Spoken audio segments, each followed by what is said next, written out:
Romagosa y compañía no intenten recuperar la mercancía, sino que por el contrario se hagan tan difíciles de ver. Se diría que no saben nada. A lo mejor no era para ellos. Pues claro que lo era. Y no será todo cosa de Rodríguez únicamente. Rodríguez no tenía esa capacidad de organización. Solo era un hombre decidido. Ideal para manejar asuntos turbios. Tony hizo ayer otro camuflaje idéntico en otro coche también americano. ¿Cuándo? ¿Antes o después de que se cargaran a Rodríguez?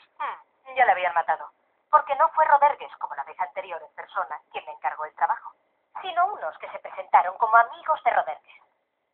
Y para Tony, los amigos de los amigos se convierten enseguida en sus amigos. Sobre todo si le pagan 10.000 machacantes por solo una hora de trabajo. ¿Sí que hiciste amistad con él? Y aún me dijo más. Para hacer el trabajito, le llevaron al mismo taller que la vez anterior. Esto no hace más que aumentar la importancia de Rodríguez. Sí, pero como una pieza más del engranaje únicamente.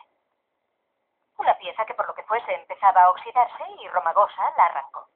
El viaje fue cosa de él.